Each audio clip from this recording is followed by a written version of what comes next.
Good evening students, good evening dear students, कैसे हैं आप सब लोग?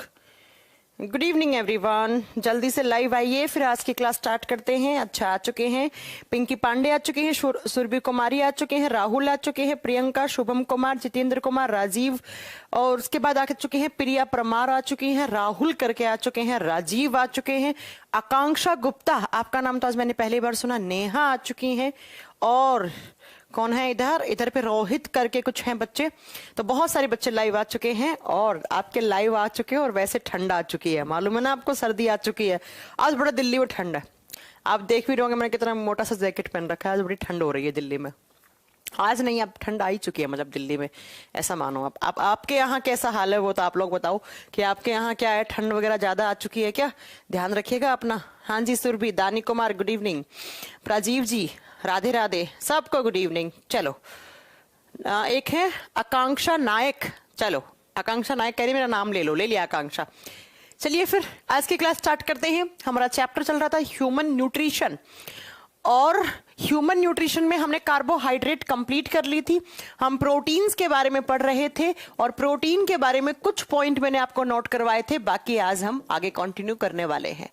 जब बच्चा प्रोटीन की बात करते हैं तो लास्ट क्लास में मैंने क्या क्या बताया था? मैंने कहा था प्रोटीन भी ऐसा मॉलिक्यूल है जो कार्बन, हाइड्रोजन, ऑक्सीजन और साथ में नाइट्रोजन, ये चार एलिमेंट्स जब जुड़ते हैं तो प्रोटीन फॉर्म करते हैं, प्रोटीन का निर्माण करते हैं। उसके बाद नेक्स्ट मैंने एक पॉइंट आपको बताया था कि प्रोटीन की डिस्कवरी किसने की थी, इसकी स्ट्रक्चर को एक्सप्लेन किसने किया था, वो तो आप वैसे ही आपने रिपीट करने की जरूरत नहीं है। अगला मैंने जो क्या बताया था, मैंने बताया था कि प्रोटीन जो है उसकी यूनिट, प्रोटीन की अगर आपसे इकाई पूछ ले, अभी जैसे एसएससी जीडी के एग्जाम में क्वेश्चन आया कि प्रोटीन की स्ट्रक्चरल यूनिट क्या कहलाती है, मतलब प्रोटीन किससे बना हुआ स्ट्रक्चर है। तो जब बहुत सारे अमीनो एसिड जुड़ते हैं तब एक बड़ा सा मॉलिक्यूल हमें किसका मिलता है? प्रोटीन का मिलता है। अमीनो अम्ल के जुड़ने से प्रोटीन बनता है, तो अमीनो अम्ल को ही कहा जाता है प्रोटीन की बेसिक यूनिट या प्रोटीन की स्मॉलेस्ट यूनिट, क्योंकि इस तरीके से बहुत सारे अमीनो एसिड होते हैं, वो जब जुड़ते हैं तो अमीनो एसिड के जुड़ने से एक बड़ा सा आपको क्या मिलता है? एक प्रोटीन बनता है। तो या तो मैं यूं कहूं कि बहुत सारे अमीनो एसिड के जुड़ने से हमें एक प्रोटीन मिलता है, और जब ये प्रोटीन टूटेगा तब भी हमें क्या मिलेंगे? बहुत सारे अमीनो एसिड मिलेंगे। बात तो बराबर है ना, सेम बात है कि बहुत सारे अमीनो एसिड आपस में जुड़ेंगे तब एक बड़ा सा मॉलिक्यूल बनेगा, उसे हम प्रोटीन कहेंगे। तो प्रोटीन की सबसे छोटी इकाई क्या हो गई है? अमीनो एसिड, अमीनो अम्ल हो गई है। या मैं यूं कहूं कि प्रोटीन बड़ा सा मॉलिक्यूल है, जब वो उसका ब्रेकडाउन होगा, जब वो टूटेगा, तब हम क्या बोलेंगे? हमें क्या मिलेंगे? बहुत सारे अमीनो एसिड मिलेंगे। अब मैं आपको यहां पर एक बात क्लियर कर दूं, एक प्रोटीन बनने के लिए एटलीस्ट हमारे पास 20 अमीनो एसिड होने चाहिए। जब 20 अमीनो एसिड जुड़ते हैं तब जाकर हमें एक प्रोटीन मिलता है। अब 20 से ज्यादा कितने भी हो सकते हैं, मैंने कहा एटलीस्ट 20, मतलब 20 तो होने ही होने चाहिए, मतलब मिनिमम रिक्वायरमेंट, मिनिमम रिक्वायरमेंट है कितने अमीनो एसिड की? 20 अमीनो एसिड की। जब 20 मिलेंगे तब जाकर एक बड़ा सा मॉलिक्यूल बनेगा, उसे हम क्या बोलेंगे? प्रोटीन बोलेंगे। फिर मैंने कहा था कि प्रोटीन भी क्या है? एक एनर्जी वाला मॉलिक्यूल है, बिकॉज प्रोटीन का मेटाबॉलिज्म होता है, और जिस भी न्यूट्रिएंट का मेटाबॉलिज्म होता है, जिसका डाइजेशन होता है, उससे हमेशा हमें क्या मिलती है? ऊर्जा मिलती है। और मैंने ये बात तो आपको बताई थी कि ऊर्जा वाला प्रोटीन, ऊर्जा वाला मॉलिक्यूल ही होता है प्रोटीन। अप्रोक्स कितनी होती है? तो मैंने कहा था 4.0 से लेकर कभी कभी 4.2 या 4.3 ऑप्शन हो तो आप लिख सकते हो, इस ऑप्शन को ले सकते हो कि 1 ग्राम प्रोटीन से हमें 4.0 या 4.3 किलो कैलोरी एनर्जी तक हमें रिलीज हो जाती है। उसके बाद देखो, मैंने आपको यह बात कही है कि प्रोटीन किससे मिलकर बने हुए होते हैं? अमीनो एसिड से मिलकर बने हुए होते हैं, और 20 अमीनो एसिड जब आपस में जुड़ते हैं तब जाकर एटलीस्ट एक प्रोटीन बन जाता है। अब एक क्वेश्चन एग्जाम में ये आता है कि ये पहला एमिनो एसिड है, ये दूसरा एमिनो एसिड है, तो ये दोनों एमिनो एसिड आपस में ये जो मैंने बनाया है बॉन्ड, ये कौन से बॉन्ड के थ्रू जुड़े हुए होते हैं? एग्जाम का क्वेश्चन है और बहुत अच्छा क्वेश्चन है। क्या क्वेश्चन आता है कि जो दो एमिनो एसिड हैं उनके बीच में दो अमीनो एसिड के बीच में कौन सा बॉन्ड प्रेजेंट होता है या कौन सा बॉन्ड यहां पर प्रेजेंट है, ठीक है। तो आप बताओगे कि इन दो अमीनो एसिड के बीच में जो बॉन्ड होता है उसे कहा जाता है पेप्टाइड बॉन्ड। पेप्टाइड बंध का नाम दिया जाता है इसे। तो या तो क्वेश्चन में आएगा कि पेप्टाइड बॉन्ड कहां होता है, या क्वेश्चन में आएगा कि दो अमीनो एसिड के बीच में कौन सा बॉन्ड होता है। तो क्वेश्चन को आप अच्छे से पढ़ लीजिएगा, आप आंसर कर दोगे। इसे पेप्टाइड बॉन्ड बोलते हैं। आपने ये ट्वेल्थ क्लास की केमिस्ट्री के लास्ट चैप्टर में पढ़ा होगा, ग्लाइकोसिडिक लिंकेज, पेप्टाइड लिंकेज, वहां पर पढ़ी होगी आप, अगर आप साइंस के स्टूडेंट रहे होंगे तो। बाकी इतना कोई आपको पढ़ने की जरूरत नहीं है, अगर आपने नहीं भी पढ़ा है तो कोई इश्यू नहीं है। अब बच्चों नेक्स्ट जो मैं आपको बताने वाली हूं वो क्या, मैंने कहा प्रोटीन किससे बने हुए हैं, अमीनो एसिड से बने हुए हैं। अमीनो एसिड का फॉर्मूला क्या होता है, कोई बच्चा मुझे बता सकता है अमीनो एसिड का फॉर्मूला क्या होता है? क्योंकि यहां से ना एक क्वेश्चन बनता है एग्जाम में। अमीनो एसिड की जो स्ट्रक्चर है, जो इसका मॉलिक्यूलर फॉर्मूला है, उससे एग्जाम में एक क्वेश्चन बनता है। इसका फॉर्मूला क्या होता है? यहां पर होता है बेटा आपका एक कार्बोक्सिलिक ग्रुप, इधर होता है एक आपका NH2 ग्रुप, NH2, इधर होता है कार्बोक्सिलिक COOH नेगेटिव, यहां पर होता है एक R का मतलब होता है कोई भी एक एल्काइल ग्रुप, कोई भी एक एल्काइल ग्रुप जुड़ा हुआ होता है, और नीचे की तरफ जुड़ा हुआ होता है हाइड्रोजन। तो कुछ इस तरीके से अमीनो एसिड का फॉर्मूला होता है, कुछ इस तरीके से अमीनो एसिड का फॉर्मूला है ये। अब आप ध्यान से देखो, मैंने ऊपर लिखा था कार्बन, हाइड्रोजन, ऑक्सीजन, नाइट्रोजन से बना हुआ है। क्या आपको मैंने बताया था? प्रोटीन। तो आप देखो ना, यहां पर ऑक्सीजन भी है, कार्बन भी है, हाइड्रोजन भी है एंड नाइट्रोजन भी है। तो ये बात तो प्रूफ हो गई है कि हाँ जी मैम, प्रोटीन में कार्बन, हाइड्रोजन, नाइट्रोजन, ऑक्सीजन के एलिमेंट्स प्रेजेंट होते हैं। अब बेटा आप देख रहे होंगे कि इस NH2 के ऊपर पॉजिटिव चार्ज है, इसके ऊपर नेगेटिव चार्ज है। जो हम बात कर रहे थे ना कि एक क्वेश्चन बनता है, यहां से क्या बनता है उसी की बात करने वाली हूं। ऐसा कोई मॉलिक्यूल जिसके ऊपर दोनों चार्ज हो, पॉजिटिव चार्ज भी हो, नेगेटिव चार्ज भी हो, धनात्मक आवेश भी हो, ऋणात्मक आवेश भी हो, उस मॉलिक्यूल को कहा जाता है एम्फोटेरिक मॉलिक्यूल। पढ़ा है आपने कभी केमिस्ट्री में? उसे एम्फोटेरिक मॉलिक्यूल कहा जाता है। हिंदी में उसे बोलते हैं उभयधर्मी अणु। ऐसा कोई भी अणु जिसके ऊपर धनात्मक और ऋणात्मक दोनों आवेश हैं, जिस पर दोनों चार्ज हो, पॉजिटिव नेगेटिव दोनों चार्ज हैं, तो उसे क्या कहा जाता है? एम्फोटेरिक मॉलिक्यूल कहा जाता है। तो कोई बच्चा यहां पर कभी एग्जाम में क्वेश्चन आ जाए ना कि कौन सा एक न्यूट्रिएंट है जिसे एम्फोटेरिक मॉलिक्यूल कह सकते हैं, तो वो सिर्फ और सिर्फ प्रोटीन है, क्योंकि प्रोटीन अमीनो एसिड के बने हुए हैं और अमीनो एसिड पर दोनों आवेश हैं, दोनों चार्ज हैं, पॉजिटिव नेगेटिव दोनों चार्ज हैं। बात ठीक है? समझ में आ गई इतनी बात आपको? अब चलते हैं नेक्स्ट। ये क्वेश्चन आपको समझ में आ रहे होंगे सारे। अगला, अब आप कहोगे कि मैम एक दिन में कितना प्रोटीन का रिक्वायरमेंट होता है आपको? देखो, अगर एक जनरल फीमेल है, देखो क्या होता है कि लड़के लोग थोड़ी सी मेहनत ज्यादा करते हैं, है ना, और लड़कियां थोड़ी सी मेहनत कम करती हैं। तो लड़की अगर एक अडल्ट फीमेल है, मैं कोई प्रेग्नेंट फीमेल की बात नहीं कर रही हूं, एक अडल्ट फीमेल है, तो उसे एक दिन में प्रोटीन, मतलब ऐसा माना जाता है कि क्लास सही चल रही है ना? एक मिनट रुकिएगा बेटा।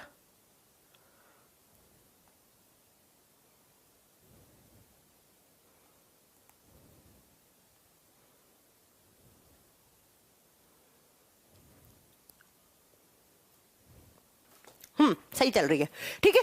अडल्ट फीमेल है, उसे ऐसा माना जाता है कि 45 ग्राम के लमसम आपको प्रोटीन देना पड़ेगा, लेकिन एक दिन में इतना ग्राम आपको देना है। लेकिन अगर वो फीमेल प्रेग्नेंट है, तो उसके वोम्ब में, उसके गर्भाशय में उसका बच्चा भी है, तो बच्चे को भी प्रोटीन चाहिए होगा, क्योंकि उस बच्चे के अंदर उसके बहुत सारी मसल्स बन रही होंगी, उसके टिश्यूज बन रहे होंगे, तो उस बच्चे को प्रोटीन चाहिए होगा।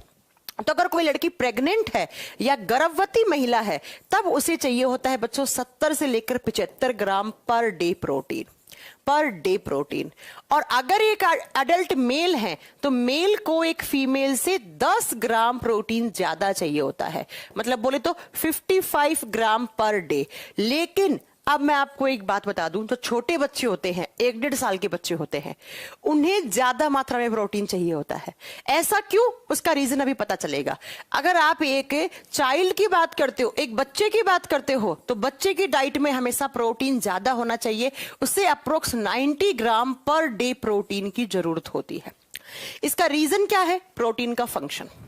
प्रोटीन क्या काम करता है? प्रोटीन मांसपेशियां, मसल्स बनाने का काम करता है, टिश्यूज बनाने का काम करता है। और जब कोई एक बच्चा जिसका जन्म होता है वो 1-1.5 साल का होता है, तो उसका आप देख रहे होंगे कि जब वो जन्म लेता है तो उसके छोटे से इतने छोटे छोटे हाथ होते हैं, छोटा सा नाक होता है ना। और फिर धीरे धीरे धीरे आप देखते हैं वो बड़ा होता जाता है, बड़ा होता जाता है, और वो एक अडल्ट मेल या फीमेल में कन्वर्ट हो जाता है, मतलब बन जाता है। तो जब एक छोटा बच्चा होता है तो उसके दिमाग के विकास के लिए, उसके फिजिकल बॉडी के डेवलपमेंट के लिए, मतलब शारीरिक रूप से, मानसिक तौर पे जब उसका विकास हो रहा होता है, तब उस बच्चे को प्रोटीन की मात्रा ज्यादा चाहिए होती है, तो 90 ग्राम पर डे। और अगर उस समय बच्चे को प्रोटीन वाली डाइट ज्यादा नहीं मिल पाती है तो वो मानसिक तौर पर भी कमजोर रह सकता है और शारीरिक तौर पर वो कमजोर रह सकता है, जिसको हम बीमारियां आगे पढ़ाएंगे हम आपको।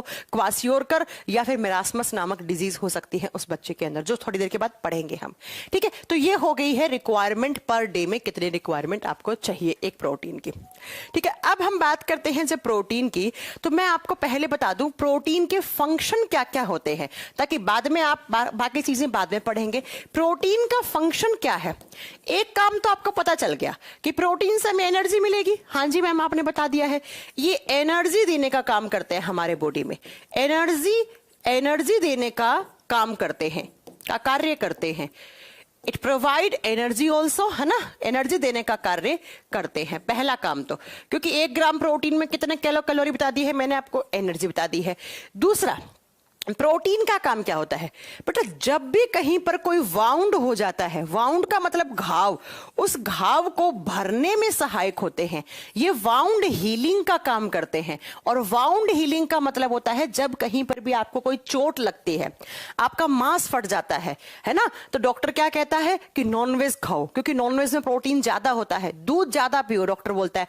अंडे वगैरह अपने डाइट में ज्यादा रखो, बिकॉज जो मांस आपका फटा है, जो आपके टिश्यूज फट गए हैं, जो आपको लिगामेंट्स, आपके टेंडोन, इनकी सर्जरी कोई हुई है आपकी, या ये इंजरी हो गई है, इनमें लिगामेंट्स इंजरी वगैरह हो गई है, तो डॉक्टर क्या कहता है कि अपनी डाइट में प्रोटीन वाले मॉलिक्यूल्स ज्यादा अच्छे से आप कंसीडर कीजिएगा प्रोटीन डाइट को, क्योंकि बहुत जितनी घाव प्रोटीन से भरता है उतना जल्दी बाकी डाइट के न्यूट्रिएंट्स से नहीं भरता है, तो ये घाव भरने का काम करते हैं। तो अगर आपसे एग्जाम में क्वेश्चन आ जाए कि which nutrient is helpful in wound healing, तो कौन सा एक पोषक तत्व है जो कि घाव भरने में सहायक होता है, तो वहां पर विटामिन सी मत कर देना, क्योंकि विटामिन सी तो एक विटामिन है, विटामिन सी भी घाव भरने में सहायक है, लेकिन हमसे तो न्यूट्रिएंट की बात हो रही ना, तो न्यूट्रिएंट कौन सा हो जाएगा? प्रोटीन। अगला, प्रोटीन क्या करता है, तो आप बताओगे हमारे बॉडी में बहुत सारे कनेक्टिव टिश्यू बनाने का काम करता है।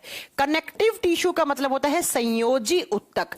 जैसे अगर मैं बात करूं मसल्स वगैरह, मांसपेशी है आपकी, मसूड़ों की मांसपेशी हो गई, या फिर हमारे बॉडी में जहां जहां आपको मांस दिख रहा है, तो इन कनेक्टिव टिश्यूज को, मसल्स वगैरह को, मांसपेशियों वगैरह को विकास में, उसकी ग्रोथ में बहुत ज्यादा हेल्पफुल होता है। कौन? आप बताओगे, प्रोटीन। अगला, प्रोटीन को क्या कहा जाता है? प्रोटीन को कहा जाता है building block of life. Protein को बिल्डिंग ब्लॉक ऑफ लाइफ कहा जाता है। कहने का मतलब है आपका बॉडी एक बिल्डिंग है, और बिल्डिंग किससे बनी हुई होती है? अलग अलग ब्लॉक से बनी हुई है। तो हमारे बॉडी में भी अलग अलग ऑर्गन्स हैं, तो उनको हम ब्लॉक मान लेते हैं। तो हमारा बॉडी एक बिल्डिंग है, और इन ब्लॉक को बनाने वाला न्यूट्रिएंट किसको कहते हैं? तो हम बताएंगे प्रोटीन को कहते हैं। तो एग्जाम में ये क्वेश्चन आता है बच्चों, से स्टार कर लीजिएगा कि which nutrient is known as building block of life. किसे जीवन का आधार माना गया है, या किसको जीवन का बिल्डिंग ब्लॉक कहा गया है, किस पोषक तत्व को? तो आपका आंसर वहां पर प्रोटीन होगा। इसका रीजन यह है कि प्रोटीन हमारे बॉडी में टिश्यूज का फॉर्मेशन करता है। टिश्यू का मतलब है ऊतक बनाने में सहायक होता है। प्रोटीन हमारे बॉडी में टिश्यू के अलावा आप बताओगे हमारे ऑर्गन्स फॉर्म करने में, अंगों का निर्माण, अंग बनाने में सहायक होता है। इसलिए इसलिए हमने इसे कह दिया है बिल्डिंग ब्लॉक ऑफ लाइफ। ऐसे करके प्रोटीन बहुत सारे काम करते हैं, वाउंड को हील करने का काम करते हैं, ऑर्गन टिश्यू बनाने का काम करते हैं। इसके अलावा प्रोटीन का और क्या काम होता है, तो नेक्स्ट सुनो। प्रोटीन जो है वो एंटीबॉडीज का फॉर्मेशन करता है, एंटीबॉडीज के निर्माण में सहायक होता है। और एंटीबॉडी क्या होती हैं, तो मैंने पढ़ा रखा है आपको। एंटीबॉडी हमें बीमारियों से बचाने का काम करती हैं। जैसे कोरोना बहुत ज्यादा चल रहा था, उस समय लोग क्या कह रहे थे कि अपनी डाइट में अंडा ज्यादा खाओ, पनीर ज्यादा खाओ, क्योंकि पनीर और अंडे से हमें क्या मिलता है, प्रोटीन मिलता है। और प्रोटीन क्या बनाता है, एंटीबॉडीज। और एंटीबॉडी क्या करती हैं, कोरोना वायरस के खिलाफ लड़ाई करती हैं और कोरोना वायरस को मार देती हैं। इसलिए जब भी कहीं कोई बीमारी आपको है, तो उस समय डॉक्टर कहता है कि आप अच्छे से प्रोटीन डाइट लीजिए, क्योंकि प्रोटीन जो है वो एंटीबॉडीज के फॉर्मेशन में हेल्पफुल होता है, एंटीबॉडी का निर्माण करता है। अगला एक आपने सेंटेंस सुना होगा, almost all enzymes are made up of, almost all enzymes are made up of protein. ये कितने बच्चों ने सुन रखा है कि अधिकांशतः एंजाइम प्रोटीन के बने हुए होते हैं। अधिकतर एंजाइम जो हैं वो किसके बने हुए होते हैं, प्रोटीन के। सारे एंजाइम प्रोटीन के नहीं बने हुए हैं, है ना। ये कभी क्वेश्चन मत कर देना कि all enzymes are made up of protein. नहीं, कुछ एंजाइम होते जैसे यूरिएज हो गए, आरएनएज हो गए, ये एंजाइम प्रोटीन के नहीं बने हुए। लेकिन ये जो आपको मैंने डाइजेस्टिव सिस्टम में एंजाइम पढ़ाए हैं, amylase enzyme, lipase enzyme, trypsin enzyme, ये सब किसके बने हुए होते हैं, प्रोटीन के बने हुए होते हैं। तो प्रोटीन ने एंटीबॉडीज बनाया, प्रोटीन ने एंजाइम बना दिया। इसके अलावा कुछ हमारे बॉडी में प्रोटीन वाले हार्मोन भी होते हैं, जिन्हें हम बोलते हैं पेप्टाइड हार्मोन। ऐसे हार्मोन जो प्रोटीन के बने हुए होते हैं उसे बोलते हैं पेप्टाइड हार्मोन। और यहां पर पेप्टाइड का मतलब क्या हो गया, प्रोटीन से बनी हुई स्ट्रक्चर। तो प्रोटीन का फंक्शन अगला क्या हो गया कि ये हार्मोन के निर्माण में भी सहायक होते हैं, ये हार्मोन के निर्माण में भी सहायक होते हैं। जैसे बड़ा एक फेमस हार्मोन है इंसुलिन, सुन रखा है, इंसुलिन एक पेप्टाइड हार्मोन होता है, क्योंकि इंसुलिन का निर्माण हमारे बॉडी में प्रोटीन से होता है। तो देखो प्रोटीन के कितने सारे काम है। इसीलिए तो मैं कह रही हूं प्रोटीन को अपने डाइट में रखना बहुत जरूरी है, क्योंकि अगर प्रोटीन नहीं लोगे तो भैया एनर्जी नहीं मिलेगी, वाउंड हीलिंग नहीं होगा, मतलब घाव जल्दी से नहीं भरेगा, कनेक्टिव टिश्यू नहीं बन पाएंगे, मांसपेशियां वगैरह है वो प्रॉपर नहीं बन पाएंगे, आप दुबले पतले रह जाओगे, आप कुपोषण के शिकार हो जाओगे। अगला, इसे बिल्डिंग ब्लॉक ऑफ लाइफ कहा जाता है, क्योंकि ये टिश्यूज, ऑर्गन्स, उत्तक अंग सबका निर्माण करता है, एंटीबॉडीज का फॉर्मेशन करता है और एंजाइम्स भी बनाने का काम करता है, ये हार्मोन भी बनाने का काम करता है। तो ये सारे फंक्शन किसके हैं, प्रोटीन के। इसीलिए प्रोटीन को अपनी डाइट में रखना बहुत जरूरी है, और स्पेशली उन लेडीज के लिए जो प्रेग्नेंट है, क्योंकि प्रेगनेंसी के समय उनके गर्भाशय में बच्चा भी है और उस बच्चे के अंदर भी ये सारे काम करवाने हैं आपको। इसलिए प्रेग्नेंट लड़की को जस्ट डबल मात्रा में प्रोटीन की आवश्यकता होने लग जाती है। ठीक है, अब चलते हैं हम अगली बात पे। अगली बात क्या है, मैंने कहा प्रोटीन किसके बने हुए होते हैं, अमीनो एसिड के बने हुए होते हैं। प्रोटीन किसके बने हुए होते हैं, अमीनो एसिड के। और मैंने ये बात भी बताई है कि एटलीस्ट एक प्रोटीन बनाने के लिए हमें कितने अमीनो एसिड चाहिए, 20। तो क्या मैं ये कह दूं कि ह्यूमन बॉडी में कुल 20 प्रकार के अमीनो अम्ल होते हैं।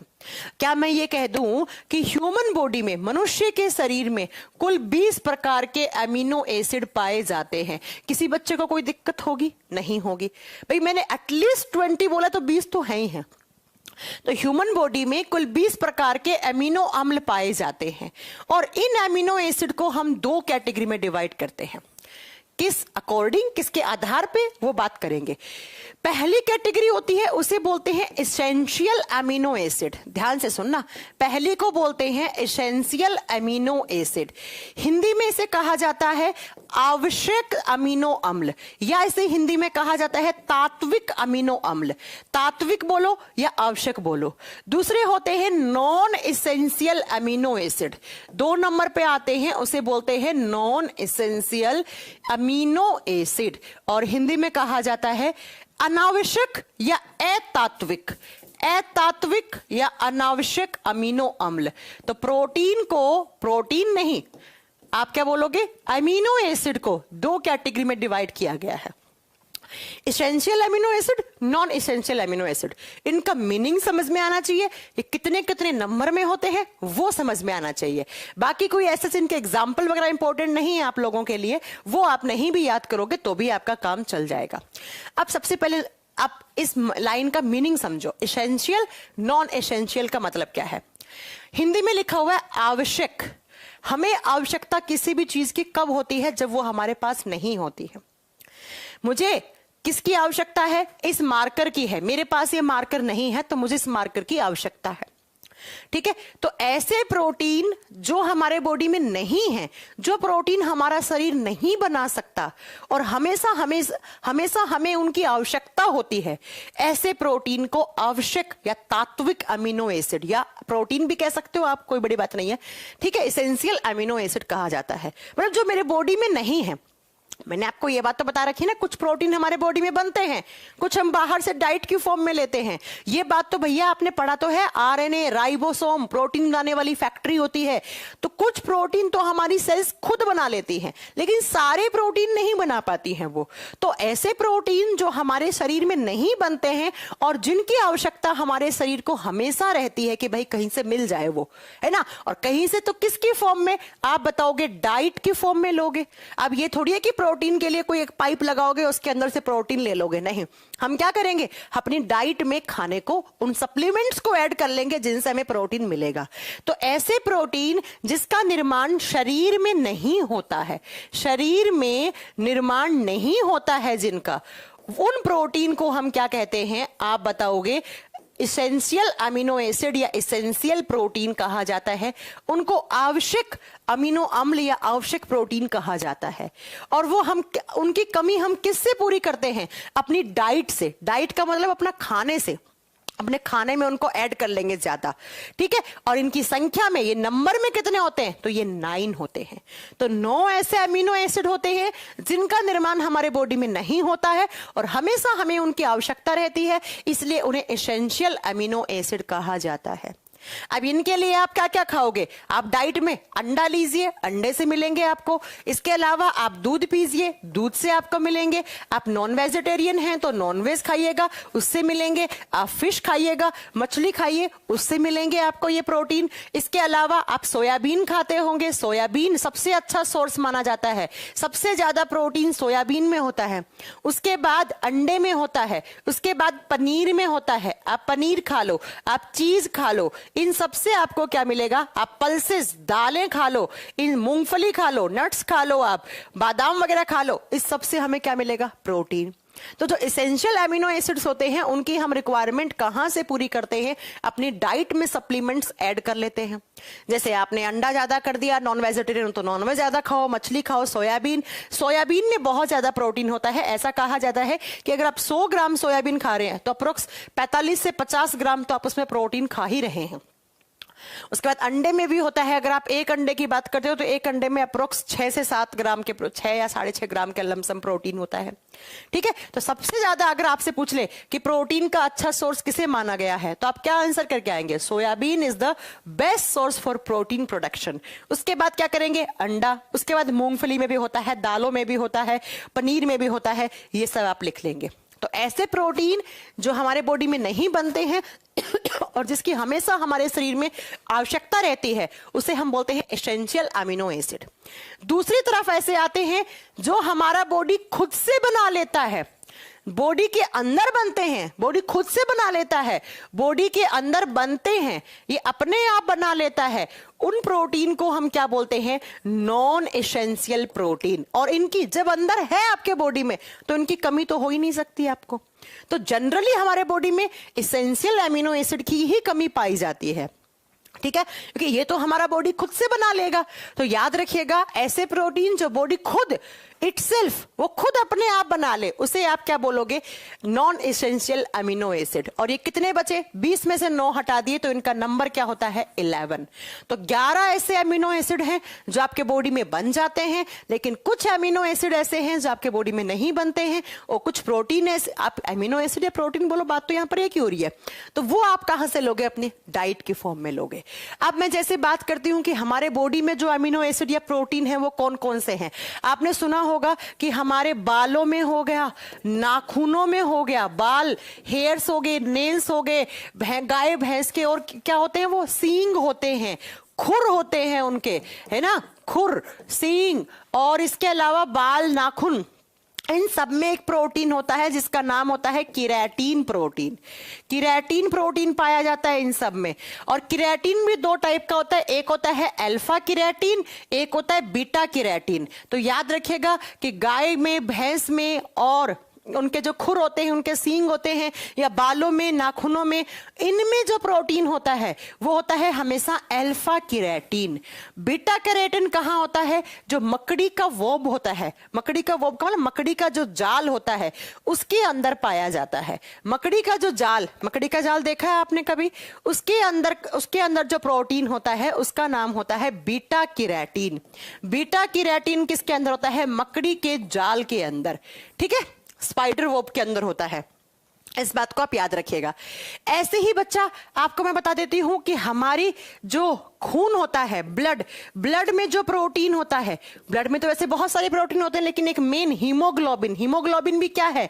एक प्रोटीन ही तो है। और कैसी प्रोटीन बताई थी मैंने? ग्लोब्यूलर प्रोटीन बताई थी। तो हमारे ब्लड में ग्लोब्यूलर प्रोटीन पाई जाती है। ऐसे ही हमारा लीवर एक अलग टाइप के प्रोटीन का निर्माण करता है जिसका नाम क्या होता है? Albumin protein. ये एल्ब्यूमिन लीवर भी बनाता है, और बाहर से जो आप अंडा खाते हो उसके अंदर भी ये होता है, ठीक है। ऐसे ही हमारी जो मसल्स होती हैं, मांसपेशियां होती हैं, उसके अंदर दो टाइप के प्रोटीन होते हैं। कौन कौन से आप बताइएगा? एक होता है एक्टिन प्रोटीन, एक होता है myosin protein. Actin and myosin protein ये हमें कहां होते हैं? हमारे बॉडी में मसल्स में पाए जाते हैं। तो ऐसे करके बहुत सारे प्रोटीन हैं जो हमारे बॉडी में हैं, क्योंकि वो ऑलरेडी हमारा बॉडी खुद से बनाता है। कुछ आप डाइट की फॉर्म में बाहर से लेते हो, ठीक है। नोट कर लोगे इस चीज को। प्लाज्मा में पढ़ाए थे, आपको याद करो प्लाज्मा में मैंने कौन कौन सा पढ़ाया था? एक तो थ्रोम्बिन, एक प्रोथ्रोम्बिन, याद होंगे, ये सारे प्रोटीन पढ़ाए थे मैंने। जो एग्जाम में आते हैं वो मैंने आपको नोट डाउन करवा दिए हैं। अब अगली बात क्या है प्रोटीन के बारे में? जब हम प्रोटीन की अगली बात में बात करते हैं, तो आपने प्रोटीन खाया, खाने के बाद प्रोटीन का डाइजेशन कहां होता है? अगर हम बात करते हैं, जैसे मैंने कार्बोहाइड्रेट का पढ़ाया था आपको, वैसे ही अगर आपसे एग्जाम में क्वेश्चन आ जाए कि digestion of protein is takes place in which part of the digestive tract, कहने का मतलब है पाचन तंत्र के किस हिस्से में प्रोटीन का पाचन होता है और कौन करता है। तो अगर मैं बात करूं प्रोटीन के पाचन की, तो प्रोटीन का डाइजेशन, प्रोटीन से एनर्जी कब मिलेगी? जब उसका डाइजेशन होगा तब मिलेगी। अब कहां होता है? तो एक तो होता है प्रोटीन का डाइजेशन बच्चों स्मॉल इंटेस्टाइन में, और स्मॉल इंटेस्टाइन का मतलब होता है छोटी आंत, छोटी आंत। और दूसरा आप बताओगे किस में होता है? आप बताओगे हमारे स्टमक में होता है, पेट में होता है। स्टमक, पेट या आमाशय लिख लो इसे, इसमें होता है। अगर स्टमक में बात करूं कि कौन करता है, तब तो आप बताओगे हमारे स्टमक में एक जूस बनता है जिसका नाम होता है गैस्ट्रिक जूस, और हिंदी में इसे कहा जाता है जठर रस, जठर रस। और इस रस के अंदर एक एंजाइम होता है जिसका नाम होता है पेप्सिन एंजाइम। इसके अंदर जो एंजाइम होता है पेप्सिन, और ये पी से पेप्सिन, पी से प्रोटीन। तो ये किसका डाइजेशन करता है? प्रोटीन का। मैंने क्या कहा कि कुछ डाइजेशन तो स्टमक में होता है, कुछ का मतलब यहां पे पूरा नहीं होगा। यहां पर कैसा होगा? पार्शियल डाइजेशन होगा। और पार्शियल का मतलब तो मैं बता चुकी हूं, आंशिक तौर पे होता है, मतलब यहां पर कंप्लीट डाइजेशन नहीं होगा स्टमक में। एक बार फिर से सुनो कि प्रोटीन का डाइजेशन कहां कहां होता है। तो पहले आपके पेट में होगा, स्टमक में होगा। स्टमक में कौन सा रस करवाता है? गैस्ट्रिक रस, क्योंकि इस रस के अंदर एक एंजाइम है। ये एंजाइम है, कौन सा एंजाइम? Pepsin enzyme. लेकिन ये जो डाइजेशन करवाता है वो कंप्लीट नहीं करवाता है, ये प्रोटीन का पार्शियल डाइजेशन है। फिर कंप्लीट कहां होता है? तो कंप्लीट होता है स्मॉल इंटेस्टाइन में। और स्मॉल इंटेस्टाइन में कौन करवाता है? तो आप बताओगे बेटा एक एंजाइम होता है, कौन सा? Trypsin enzyme. इसका नाम लिखिए, ट्रिप्सिन। और ये ट्रिप्सिन किसके अंदर होता है? ये पाया जाता है पैनक्रियाटिक जूस में। कौन से जूस में? Pancreatic juice. जैसे वो देखो ना, वो गैस्ट्रिक जूस में है, उसी तरीके से ये पैनक्रियाटिक जूस में है, ये अग्नाशय रस में है। और ये जो ट्रिप्सिन है ये कंप्लीट डाइजेशन कर देता है प्रोटीन का। तो अगर आपसे पूछ ले प्रोटीन का कंप्लीट डाइजेशन, पूर्ण तरीके से पाचन कहां हुआ, अब क्वेश्चन देखो कैसे आएंगे एग्जाम में। पहले पूछे कि प्रोटीन का डाइजेशन स्टार्ट कहां होता है, अगर स्टार्ट पूछे तो बच्चा आप लिखे आएंगे हमारे पेट में होता है। शुरुआत कहां होती है, पेट में। कौन करता है, गैस्ट्रिक जूस। गैस्ट्रिक जूस के अंदर कौन सा एंजाइम, पेप्सिन। क्या कंप्लीट कर देता है, नो मैम, पार्शियल करता है। उसके बाद अगला कौन से ऑर्गन में होता है, स्मॉल इंटेस्टाइन में। कौन करता है एक एंजाइम, ट्रिप्सिन। वो किस में होता है, वो पेनक्रियाटिक जूस में होता है। क्या वो कंप्लीट कर देता है, यस मैम। ये कंप्लीटली प्रोटीन को अमाइनो एसिड में तोड़ देता है। ये कंप्लीटली अमाइनो एसिड को प्रोटीन में तोड़ देता है। अब बताओ यहां तक के क्लास में किसी को कोई डाउट हो प्रोटीन के बारे में? कितने सारे पॉइंट लिखवाए हैं, ये सारे के सारे पॉइंट आपको नोट करने हैं बच्चा, एग्जाम में आते हैं ये ना। एग्जाम में सीधे के सीधे ऐसे कैसे क्वेश्चन आते हैं, ठीक है। हाँ, एक बेटा इंडिया के अंदर जो ब्यूरो है IMB, उसके अनुसार 60 ग्राम प्रोटीन चाहिए होता है कि अगर आप 60 ग्राम प्रोटीन ले रहे हैं तो कभी आपको बीमारी नहीं हो सकती है। मैंने जो आपको क्वांटिटी लिखवाई है, वो जो 45 और 55 लिखवाई है, वो मिनिमम है, वो मिनिमम क्वांटिटी है, ठीक है बच्चा। यस, BPSC के लिए बहुत इनफ है। चलो अब चलते हैं नेक्स्ट पॉइंट पे। अब बात ये आती है, मैंने कह दिया है कि प्रोटीन हमें एनर्जी देगा, प्रोटीन के फंक्शन कितना चाहिए सब बता दिए, 2 टाइप के अमीनो एसिड होते हैं, सब कुछ पढ़ लिया हमने। अब बात आती है कि अगर आपके बॉडी में प्रोटीन की डेफिशिएंसी होगी तो क्या हो जाएगा। अगर आप सही मात्रा में प्रोटीन नहीं ले रहे हैं, अपनी डाइट ऐसी नहीं रख रहे हैं जिसमें प्रोटीन की कमी होगी, तो क्या हो जाएगा। और जनरली बच्चा जिस एज में हम हैं, हम लोगों में प्रोटीन की कमी ना के बराबर होती है। हम लोगों में तब होगी जब आप दूध नहीं पीते हैं, पनीर भी नहीं खाते, अंडा भी नहीं खाते, नॉनवेज भी नहीं खाते, मछली भी नहीं खाते, सोयाबीन भी नहीं खाते, आप सिर्फ मिठाई ज्यादा खाते हैं, मतलब कार्बोहाइड्रेट ज्यादा लेते हैं, या आप तेल और घी ज्यादा खा रहे हैं, तब आप में प्रोटीन की डेफिशिएंसी हो सकती है। और ऐसा नहीं होता है, आप जानते हैं ऐसा नहीं होता है कि हम रखते ही अपनी डाइट में कुछ ना कुछ तो दूध के सप्लीमेंट्स, दूध नहीं तो हमने दूध से बनने वाली चीजें खा ली हैं कुछ, है ना। लेकिन अगर हम बात करते हैं बच्चों की, तो बच्चों के अंदर प्रोटीन की डेफिशिएंसी से 2 बीमारियां होती हैं। लिखिएगा, प्रोटीन की डेफिशिएंसी, डेफिशिएंसी का मतलब होता है कमी, और कमी से जनरली ये दोनों बीमारियां बच्चों के अंदर, क्योंकि बच्चा, मैंने कहा है कि एक छोटा बच्चा होता है, जैसे ही वो 6-7 महीने का होता है तो उसे प्रोटीन बहुत अच्छे से चाहिए होता है, क्योंकि 6 महीने तक तो डॉक्टर बोलता है माँ का ही दूध पिलाओ, क्योंकि माँ के दूध में वो सफिशिएंट प्रोटीन है उतना जितना उस बच्चे को चाहिए। लेकिन जैसे वो 6 महीने का होता है, उसके बॉडी की ग्रोथ होना स्टार्ट हो जाती है, तब उस बच्चे को प्रोटीन की रिक्वायरमेंट ज्यादा है। तो अगर उस समय उस बच्चे के अंदर प्रोटीन की कमी हो गई है ना, मैंने कहा ना उस बच्चे को 90 ग्राम पर डे प्रोटीन चाहिए, तो अगर उस बच्चे को आपने ऐसी डाइट नहीं दी जिसके अंदर 90 ग्राम प्रोटीन नहीं है, तब भाई साहब उसके अंदर 2 बीमारियां हो जाएंगी। कौन कौन सी? एक होती है मेरास्मस। मेरास्मस पहला बीमारी क्या है बेटा, ये मोस्ट इंपॉर्टेंट क्वेश्चन बता रही हूं मैं अभी ये, क्योंकि बीपीएससी वगैरह के एग्जाम में क्वेश्चन आते हैं यहां से। और दूसरी होती है, वो होती है क्वाशियोरकर। क्वाशियोरकर, ये 2 बीमारियां हैं बच्चों के अंदर। कौन कौन सी? एक होगी क्वाशियोरकर और दूसरी हो गई है मेरास्मस। तो एग्जाम में अगर क्वेश्चन आ जाए कि प्रोटीन की डेफिशिएंसी से कौन कौन सी बीमारियां होती हैं, तो आप क्या बता दोगे? Kwashiorkor, marasmus. अब इन दोनों में थोड़ा सा डिफरेंस है, वो सुनो। मेरास्मस जो है वो बच्चे में तब होगी जब उस बच्चे के अंदर प्रोटीन के साथ साथ कार्बोहाइड्रेट की भी डेफिशिएंसी हुई है। मतलब ऐसा बच्चा जिसके अंदर प्रोटीन की भी कमी है और शर्करा की भी कमी है, दोनों की कमी है, प्रोटीन और कार्बोहाइड्रेट दोनों चाहिए उसको, तब उसको मेरास्मस नामक डिजीज होती है।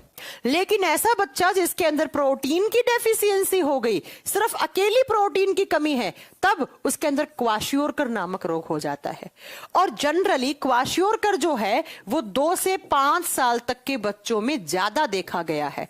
और ये जो है ना, ये 1 साल से कम, 1 से कम वाले बच्चों में या 1 से 2 साल तक के बच्चों में देखा जाता है मेरास्मस। ठीक है, दोनों के सिम्टम्स अलग अलग हैं, दोनों के लक्षण अलग अलग है। अभी नोट करवा देती हूं कि किस टाइप के सिम्टम्स दिखेंगे तो डॉक्टर बोलेगा मेरास्मस है, और किस टाइप के सिम्टम्स दिखेंगे तो डॉक्टर बोलेगा क्वाशियोरकर है। लेकिन एग्जाम में पक्का आता है क्वेश्चन कि प्रोटीन की डेफिशिएंसी से कौन सी होती है, तो या तो ऑप्शन में ये मिलेगा या आपका ऑप्शन में ये मिलेगा। करेक्ट है बात? ठीक है। और ये ये सिर्फ प्रोटीन की कमी से होती है। ये बच्चे में तब होगी जब प्रोटीन के साथ साथ कार्बोहाइड्रेट वगैरह की भी कमी हो जाएगी, तब होगी। अब बेटा क्वाशियोरकर में क्या क्या आपको सिम्टम्स दिखेंगे और आप बताओगे कि मेरास्मस में कैसे दिखेंगे। मेरास्मस के अंदर क्या क्या दिखते हैं तो पहले वो सुनो। इस बच्चे के अंदर जिसके अंदर ये बीमारी होगी उसमें क्या क्या सिम्टम्स दिखेंगे, क्या क्या लक्षण दिखेंगे। एक तो बच्चे की जो शरीर है वो रिंकल से भरा हुआ हो जाएगा। रिंकल्ड बॉडी, रिंकल्ड बॉडी का मतलब होता है रिंकल्स। रिंकल्स कौन समझते हो आप? झुर्रियां पड़ जाती हैं, रिंकल्ड बॉडी हो जाती है। रिंकल्ड बॉडी का मतलब उसका बॉडी के ऊपर झुर्रियां, जैसे बुजुर्ग लोगों की स्किन पे झुर्रियां नहीं पड़ जाती हैं, है ना, और स्किन लटक सी जाती है, वैसी झुर्रियां इस बच्चे की बॉडी पे पड़ने लग जाती हैं। उन बच्चों की स्किन जो है, स्किन में सूखापन आ जाता है या ड्राइनेस आ जाती है। स्किन बहुत सूखी सूखी लगेगी एकदम, है ना, ऐसे थोड़ी सी डेड सेल से आप उसके स्किन के हाथ लगाएंगे ना तो ऐसे स्किन के जो डेड सेल्स हैं वो आपके हाथ में आ जाएंगे, इतनी ड्राइनेस होगी उसकी स्किन में। अगला, इन बच्चों के अंदर अनीमिया भी रहता है। अनीमिया का मतलब होता है खून की कमी। तो ऐसे बच्चों के अंदर जिनके अंदर मेरास्मस है उनको खून की भी कमी रहेगी, उनमें खून की भी कमी रहेगी। उसके बॉडी के ऊपर रिंकल्स बने हुए होंगे, स्किन में सूखापन होगा, खून की कमी होगी और साथ में इन बच्चों का फिजिकली और मेंटली जो विकास है वो रुक जाएगा। इन बच्चों का मानसिक तौर पर ये मंद बुद्धि के बच्चे हो सकते हैं क्योंकि इनका विकास रुक जाएगा और मतलब बड़े होकर इनका आईक्यू लेवल कम मिलेगा इन बच्चों का। उसके साथ साथ उन बच्चों का दिमाग भी कम विकसित रहेगा, पढ़ाई लिखाई में अच्छे नहीं होंगे, ये उनकी मेमोरी भी स्ट्रांग नहीं होगी और फिजिकली भी ये क्या होंगे, इनका शारीरिक विकास भी रुक जाएगा। इनका शारीरिक विकास भी रुक जाएगा कहने का मतलब है ये कुपोषण के शिकार जैसे लगेंगे, एकदम दुबले पतले लगेंगे। लंबे से तो होंगे लेकिन दुबले पतले होंगे। तो इन्हें बोलते हैं हम मेरास्मस डिजीज, मेरास्मस डिजीज। और अगर क्वाशियोरकर की बात करते हैं, क्वाशियोरकर में क्या होता है, तब आप बताओगे कि क्वाशियोरकर में बच्चों के एक तो बाल झड़ते हैं। छोटे बच्चे की 2 से 5 साल के बच्चों के बाल बहुत झड़ने लग जाएंगे, हेयर फॉल होने लग जाएगा उस बच्चे के अंदर प्रोटीन की कमी से। साथ में उस बच्चे के अंदर क्या होता है, उस बच्चे का भी मानसिक और शारीरिक विकास रुक जाता है। मानसिक और शारीरिक विकास रुक जाता है, फिजिकल और मेंटल डेवलपमेंट है वो क्या होता है, रुक जाता है उस बच्चे का। उसके अलावा उस बच्चे को भूख लगना बंद हो जाती है। Loss of appetite, loss of appetite का मतलब होता है बच्चों उस बच्चे को भूख लगना बंद हो जाती है, भूख बिल्कुल भी लगेगी नहीं। इसके अलावा उस बच्चे का पेट फूल जाता है और पेट फूल के से बहुत बड़ा सा हो जाता है। हाथ पांव तो ऐसे पतले से होंगे इतने से और पेट बहुत फूला हुआ होगा, जिसे बोलते हैं डिस्टेंटेड एब्डोमिनल। डिस्टेंटेड एब्डोमिनल का मतलब होता है बच्चा यहाँ पर पेट फूल के बाहर निकल जाता है उन बच्चों का। आप ना गूगल पे इमेज देख लेना, ठीक है, आप ना गूगल पे इन बच्चों की इमेज देख लेना। मैंने आज इमेज लाना भूल गई थी मैं। डिस्टेंटेड एब्डोमिनल, और डिस्टेंटेड एब्डोमिनल का मतलब होता है पेट फूल के निकल जाना, हाथ पांव पतले हो जाना, ठीक है। आप डालना गूगल पे image kwashiorkor child image, marasmus child image, आप बहुत अच्छे से लिंक कर पाएंगे जो मैंने आपको लक्षण पढ़ाए हैं वैसे। जनरली हमारे बॉडी में प्रोटीन की कमी होगी तो हमारा घाव देरी से भरेगा, मतलब इतना कोई एनर्जी की कमी हो जाएगी तो हमारे बॉडी में इतना कुछ फर्क नहीं पड़ेगा, ठीक है। लेकिन बच्चों के अंदर फर्क पड़ेगा तो मेरास्मस और साथ में क्वाशियोरकर जैसी बीमारियां आपको देखने को मिल जाएंगी, ठीक है बेटा। अब बात यह आती है कि ये तो बीमारियां प्रोटीन की कमी से हो गई, लेकिन अगर मैम हम प्रोटीन ज्यादा मात्रा में ले लेंगे तो वो भी नुकसानदायक है। अगर प्रोटीन, हम लोगों में प्रोटीन की कमी नहीं होती, हम लोगों में प्रोटीन ज्यादा हो जाता है और तब वो नुकसान पहुंचाता है। हम लोगों में प्रोटीन क्या होता है, ज्यादा। तो एक्सेस अमाउंट में लेने से क्या होगा, अगर आपने एक्सेस अमाउंट ऑफ प्रोटीन ले लिया, आपको पता नहीं है कि भाई आपकी डाइट में कितना प्रोटीन होना चाहिए, आप दबा के दिन में 5-6 अंडे खा रहे हो, पनीर भी खा रहे हो, सोयाबीन भी खा रहे हो, है ना, दूध वगैरह भी पी रहे हो, तो अगर आपने प्रोटीन ज्यादा मात्रा में ले लिया, बच्चा किडनी वगैरह डैमेज हो सकती है इससे। और होता भी है, आप देख रहे होंगे आजकल किडनी डैमेज होना बहुत आम बीमारी हो गई है। अगर आप प्रोटीन ज्यादा लेते हैं तो इस चीज को ध्यान से सुनना। मैंने कहा प्रोटीन की बेसिक यूनिट क्या होती है? Amino acid. हाँ जी मैम, आपने कहा अमीनो एसिड होती है। अमीनो एसिड के फॉर्मूले में आपने एक चीज नोट की होगी कि अमीनो एसिड के फॉर्मूले में क्या आता है? NH2+ आता है। यस मैम, NH2+ आता है। बहुत ज्यादा प्रोटीन लिया, इसका मतलब बहुत ज्यादा अमीनो एसिड हो गया बॉडी में। जितना ज्यादा अमीनो एसिड हुआ, NH2 पॉजिटिव ज्यादा हो गया, और इस NH2 के साथ एक हाइड्रोजन और आके जुड़ेगा तो बन जाएगा NH3। NH3 is the formula of ammonia. इसका मतलब आपके बॉडी में अमोनिया ज्यादा हो जाएगा। अमोनिया ज्यादा है, इसका मतलब आगे चलकर ये सारा केमिकल रिएक्शन हमारे लीवर में होती है। आपको मैं पढ़ा भी दूंगी ये सारी चीजें, ठीक है। और फिर क्या होगा? यूरिया बनने लग जाएगा ज्यादा। यूरिया ज्यादा बन सकता है आपके बॉडी में, और यूरिया ज्यादा होने से भी, क्योंकि यूरिया का भी फॉर्मूला क्या होता है? NH2CONH2, ठीक है। और यूरिया ज्यादा होगा तो यूरिक एसिड भी आपके बॉडी में ज्यादा बढ़ जाएगा, और यूरिक एसिड ज्यादा होता है तो यूरिक एसिड जाता है और जाकर आपके घुटनों के अंदर जमने लग जाता है। ये बात जानते हैं आप? जब आपके बॉडी में यूरिक एसिड ज्यादा होता है तो यूरिक एसिड एक्यूमुलेशन होने लग जाता है। एक्यूमुलेशन का मतलब होता है जमाव। ये क्रिस्टल की फॉर्म में जाकर जमने लग जाता है। कहां पर? हमारे जॉइंट्स में। हमारे जॉइंट, जैसे ये जॉइंट हो गया, ये जॉइंट हो गया, ये जॉइंट हो गया, घुटने वाला जॉइंट हो गया, और जाकर सबसे ज्यादा जाकर डिपॉजिट होता है नी जॉइंट में। और घुटनों के जॉइंट में जब ज्यादा यूरिक एसिड होता है तो उसकी वजह से एक रोग होता है जिसे आप गठिया रोग कहते हैं, गाउट डिजीज कहते हैं, या अर्थराइटिस कहते हैं, गाउट रोग कहते हैं। तो देखो ना बेटा, अगर प्रोटीन ज्यादा लिया तो एक तो गाउट डिजीज जैसी बीमारी हो जाएंगी, घुटनों से चल नहीं पाओगे आप अच्छे से, क्योंकि घुटनों के अंदर जो जॉइंट्स हैं उनके अंदर जो मेम्ब्रेन है उसके अंदर जाकर यूरिक एसिड ज्यादा जमने लग जाता है, और ज्यादा जमाव से जो बीमारी होगी उसे गाउट डिजीज या गठिया रोग बोलते हैं ना। गठिया बाव आया है मेरी मम्मी को है, जैसे मेरी मम्मी को ये है बीमारी, है ना। और दूसरा, आपके बॉडी में देखो और क्या क्या ज्यादा बढ़ रहा है? अमोनिया ज्यादा हो रहा है, यूरिया ज्यादा हो रहा है, और यही अमोनिया और यूरिया फिर हमारे खून में घुलते हैं, और खून में घुलकर जाकर ये हमारे किडनी के पास जाते हैं, और किडनी को ये सब डैमेज करने लग जाते हैं, किडनी को नुकसान पहुंचाने लग जाते हैं, और लास्ट में चलकर आपका किडनी फेल्योर हो सकता है, किडनी फेल हो सकता है बच्चों आपका। और सुना ही होगा कितना आम बीमारी हो गया ये तो। या ये सिर्फ किडनी में ही नहीं, ये जो केमिकल रिएक्शन बताई है ना मैंने आपको कि एमिनो एसिड से अमोनिया, फिर यूरिया बढ़ना, फिर यूरिक एसिड बढ़ना, ये होती है लीवर में। तो साथ साथ में आपका लीवर भी डैमेज हो सकता है, लीवर को भी नुकसान पहुंच सकता है, तो आपके इंटरनल ऑर्गन्स खराब होने लग सकते हैं।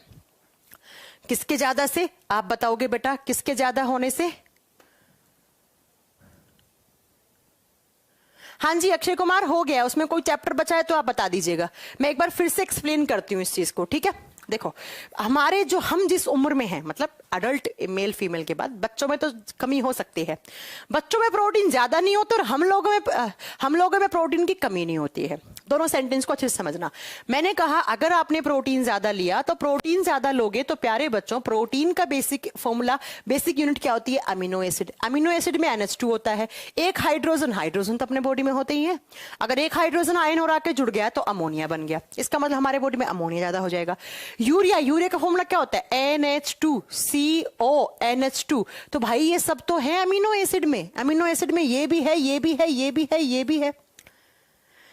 NH2CONH2 यही तो होता है यूरिया के अंदर, चाहे ऐसे लिखो चाहे ऐसे लिखो, है ना।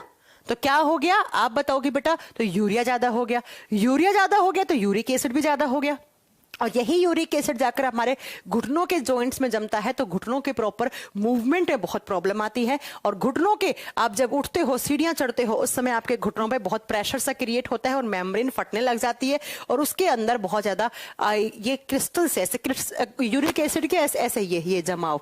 अब देखो, एक ऊपर से घुटने वाला हिस्सा ये है, एक ये है, तो इन दोनों के बीच में मेम्ब्रेन है, इन मेम्ब्रेन ऐसे इस दोनों से जुड़ी हुई होती है। अब इस मेम्ब्रेन के बीच में से पत्थर से पड़े तो दर्द नहीं होगा क्या आपको? आपको, उसी की वजह से आपके घुटनों में दर्द रहता है, तो उसे गाउट या अर्थराइटिस, गठिया रोग कहते हैं। और यूरिया, यूरिक एसिड, अमोनिया ये ज्यादा होने से हमारा लीवर भी डैमेज हो सकता है, और ये खून में घुलकर फिर हमारे किडनी के पास जाएंगे तो किडनी को भी नुकसान पहुंचा सकते हैं और किडनी फेल हो सकता है। तो प्रोटीन ज्यादा होना मतलब हमारे बॉडी में कीटोन बॉडीज वगैरह ज्यादा बढ़ना, और उसकी वजह से ये सारी बीमारियां, ऐसे सिम्टम्स आपको देखने को मिल जाएंगे। ठीक है, इतनी सारी बातें आपको प्रोटीन के बारे में याद रखनी थी, इससे ज्यादा आपको प्रोटीन के बारे में कुछ भी नहीं याद रखना है। ठीक है, आप बताइए किसी को कोई डाउट है? अमीनो एसिड के टाइप सत्यम कुछ ज्यादा पढ़ने वाले नहीं, आपको नोट्स में मिल जाएंगे, उनसे क्वेश्चन नहीं आते हैं, वो नीट वगैरह के एग्जाम के बच्चों को पढ़ाया जाता है, आप उनके नाम नोट कर सकते हैं ऐसे ही। टाइप पढ़ाने की कोई जरूरत नहीं, क्योंकि आप अगर नोट्स में देखेंगे तो आपको साफ वहां पर समझ में आ जाएगा कि पहला लिखा हुआ है क्या, कि न्यूट्रल एमिनो एसिड, जिसमें हाइड्रोजन और आपके हाइड्रोजन और हाइड्रोक्साइड आयन इक्वल होते हैं तो वो न्यूट्रल होता है। उसके एग्जांपल है, समझाने वाली कोई बात नहीं है, आप वो नोट से पढ़ लोगे। ठीक है, उसके बाद एक लिख रखा मैंने एसिडिक एमिनो एसिड, है ना, जिसका जो नेचर में एसिडिक हो, मतलब जिसका पीएच वैल्यू 0 से 7 हो। एक होता है बेसिक, जिसका पीएच वैल्यू 7 से 14 के बीच में हो। उनके एग्जाम्पल लिख रखे, कभी आते नहीं है एग्जाम में, लेकिन फिर भी अगर पूछ ले तो मैंने इसलिए वो नोट्स में नोट डाउन करवा रखी है चीजें, कि भाई कभी किसी बच्चे को ये ना लगे, कोई नीट वगैरह का है, कोई कभी नोट्स ले आए मार्केट से खरीद के, तो बाद में उसे ये ना लगे, है ना, कि हमें मैम ने मतलब इतना कंटेंट नहीं दिया है, इसलिए वो लिख रखे। आपको एग्जाम में नहीं पूछे जाएंगे ये सारी चीजें। चलो अब अगला बताइए, हमारे बॉडी में कितना सेल चाहिए? राजीव क्या कह रहे हैं? आपके क्वेश्चन मेरे को समझ में नहीं आया है, वो मुझे समझ में नहीं आया है। ठीक है, किसी को कोई डाउट नहीं है? No doubt, no doubt. ठीक है, तो फिर अब हम कल की क्लास में पढ़ेंगे किसके बारे में? लिपिड्स के बारे में। चलो व्हाइट बोर्ड हो गया है, लिपिड्स या फैट के बारे में। बस कल लिपिड्स और फैट खत्म हो जाएगा, परसों की क्लास में हम विटामिन शुरू करेंगे। विटामिन की 3 क्लास लगेंगी और विटामिन खत्म हो जाएगा। बस 4 क्लास के अंदर आपका ये चैप्टर फिनिश होगा। हालांकि बड़ा चैप्टर था थोड़ा सा, लेकिन कोई बात नहीं है। ठीक है, तो 4 क्लास के बाद आपका ये चैप्टर फिनिश हो जाएगा। अच्छे से आप पढ़िएगा, इसके क्वेश्चन लगाइए, सारे क्वेश्चन हो जाएंगे। कुछ कुछ रहेंगे तो वो मैंने, जैसे प्रोटीन की कुछ बातें छोड़िए आपको किडनी वाले चैप्टर में पढ़ाने के लिए, तो वो वहीं पे समझ में आएंगी, यहां पे आपको समझ में नहीं आएंगी। लिपिड्स के बारे में कल हम आपको सारी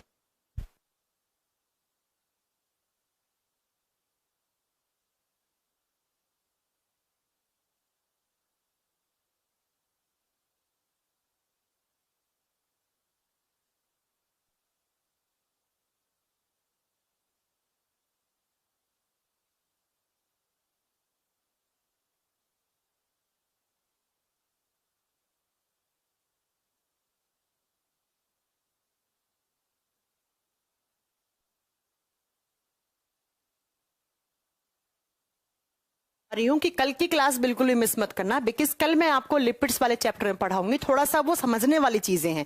आज वाला पार्ट तो टोटली थ्योरेटिकल पार्ट था। कल में मैं आपको निकालना, मैंने एक बार बताया था ना आपको, आगे चलकर बीएमआई निकालना सिखाऊंगी, बीएमआई कैसे निकलता है, और आगे चलकर आपको कोलेस्ट्रोल बताऊंगी, कोलेस्ट्रोल क्या होता है, कोलेस्ट्रोल बढ़ने से क्या होता है। इसलिए कल का क्लास बहुत जरूरी है, उसको मिस मत करिएगा प्लीज करके ना। और कल का नहीं, अभी आगे 3-4 क्लास जो विटामिन और इसकी लिपिड्स की है ना, इसे मिस करना ही मत, क्योंकि हर एग्जाम में यहां से क्वेश्चन आते हैं, वो भी भर भर के क्वेश्चन आते हैं। राइट, तो कल बीएमआई, कोलेस्ट्रॉल, कोलेस्ट्रॉल एक गुड कोलेस्ट्रॉल होता है, एक बैड कोलेस्ट्रॉल होता है, सारी चीजें हम आपको कल आपको समझाएंगे ये सारी चीजें। ठीक है, चलो तो आज के लिए इतना बहुत है, कल मिलेंगे फिर 3